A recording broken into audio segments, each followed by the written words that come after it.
What's up? What's happening?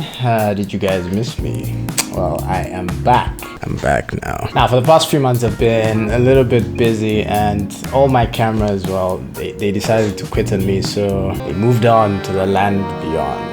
Yeah, but today let's talk about something not many people are aware of, and that is flying at night is quite the challenge. It's not that difficult, but there's a lot of stuff to do. Now, in order to understand, let's just make something clear. Flying is about 95% visual, and that's general flying.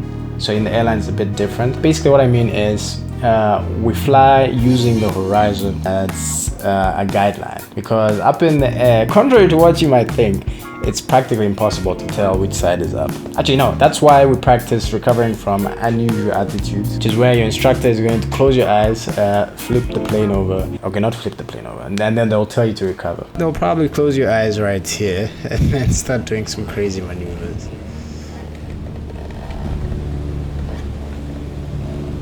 Oh!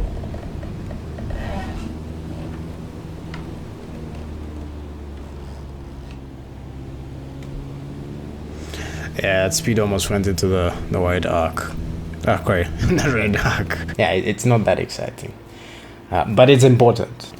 Okay, it's a little bit exciting. Point is, your instruments become very important, and even more at night. Okay, now flying around here, it might look like this row of lights here just to the front of us is the horizon.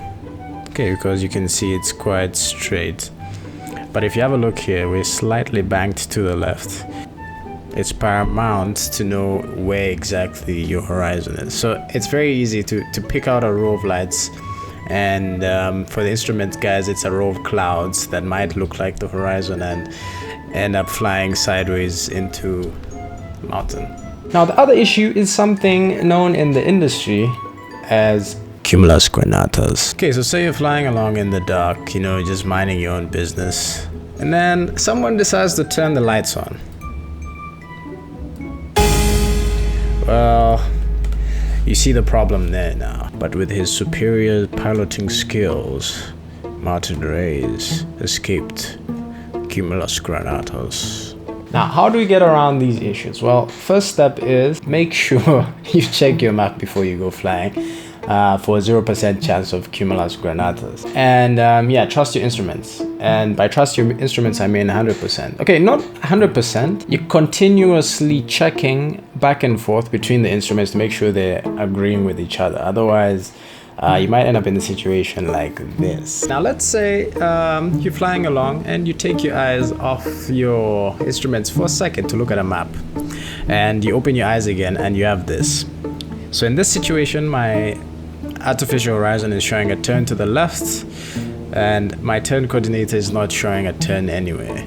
Now, the keen among you might know that, yeah, it's electrically driven, so we might have an electrical issue, but you can see that if someone's looking at the turn coordinator, they'll be like, what is going on? So you have to make sure that all your instruments are actually working. So in this situation now, both are showing a turn to the left, compass is showing a turn to the left, DI is showing a turn to the left as well.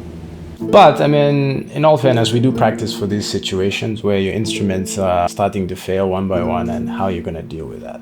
Also, it's very easy to get lost at night. Okay, first of all, when it's pitch black, and the other is when you're in large cities where it's just a sea of lights.